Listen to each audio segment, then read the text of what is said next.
Hello and welcome. We're going to walk through a guide to the PEG tube, specifically for folks with progressive MS and their families. The whole point here is to clear up any confusion and really focus on what this means for your day-to-day life.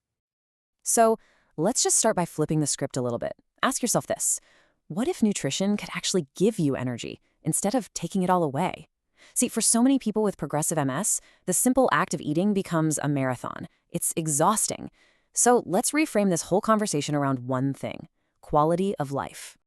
Okay, so first up, let's talk about the why, because this is so much more than a medical procedure. It's a decision that's really about improving your daily life, your safety, and your comfort.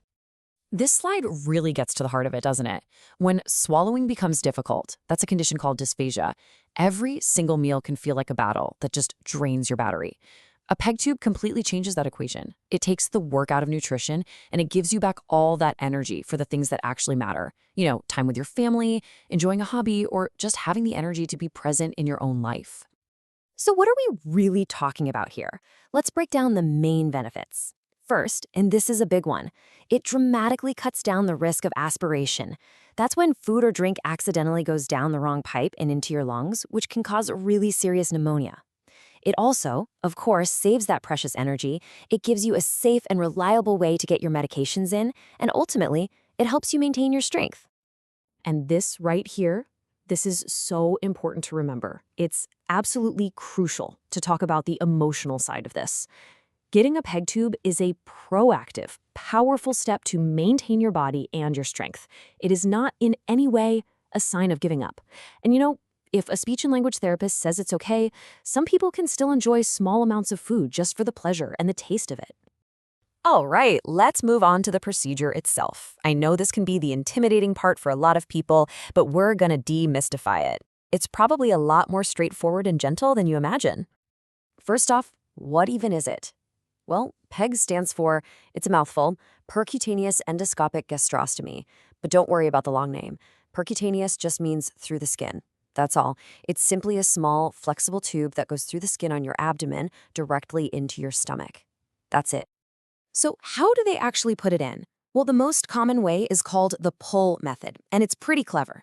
First, you're given sedation and a local anesthetic so you're totally comfortable. Then, a doctor uses an endoscope, which is really just a tiny flexible camera, and guides it down into your stomach. Now, here's the cool part. A little light on the end of that camera shines right through your skin, so the doctor knows exactly where to make a tiny little opening. Then they just guide the tube down and gently pull it into place. And get this, the whole thing, it's super fast. We're talking maybe 15 to 30 minutes tops, from start to finish. So what about after? Well, you can expect your belly to feel a bit sore for a couple of days. Most people say it feels a lot like you've pulled a muscle. It's totally manageable, and it fades pretty quickly. Okay, procedure's done. Now let's talk about the short hospital stay. Think of this as your training session, where you learn the ropes so you can go home feeling totally ready and confident. Now, sometimes this can be done as a day procedure, but an overnight stay is often really helpful, especially for patients with progressive MS. It just makes sure the sedation wears off safely, it lets the team start your feeding plan nice and slow, and honestly, the most important part, it gives you and your family dedicated time to learn how to care for everything, with nurses right there to answer any and all questions.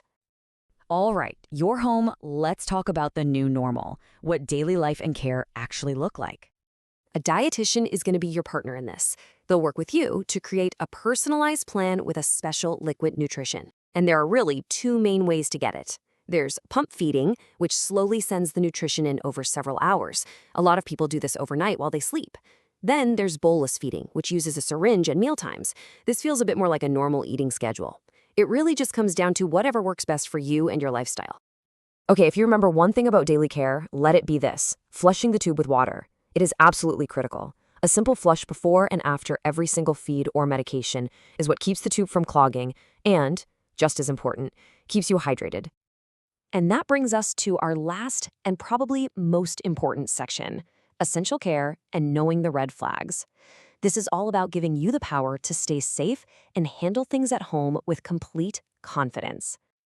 We have to talk honestly about the risks, even the rare ones. There's something called buried bumper syndrome. It's not common, but it can happen if the tube is way too tight against your skin. The little piece inside that holds it in place can start to pull into the wall of your stomach. But, and this is the most important part, preventing this is so simple. Once the area has healed up, all you have to do is make it a daily habit to give the tube a little turn and a gentle push and pull. That's it. That one little daily task is what keeps you safe and in control. And what about the more common stuff? Well, it's all very manageable. You might get a little skin irritation or a minor infection at the site, but simple daily cleaning pretty much takes care of that. And tube blockages? We already talked about the fix for that. Those regular water flushes are your best friend. Finally, let's go over the big red flags. These are the things where you need to act right away. First, if the tube ever falls out, you have to get to an emergency room. That little opening can start to close up in just a few hours. And second, if you see signs of a serious infection, we're talking the site gets really hot, bright red, or there's pus, you need to call your doctor immediately. This isn't meant to scare you, it's about empowering you. Knowing what to do means you're prepared. And just like that, we've come full circle. It brings us right back to that very first question we asked. Once all the worry and the work of just trying to eat is taken care of, what are you going to do with all that time and energy you've gotten back? That right there is what this is all about.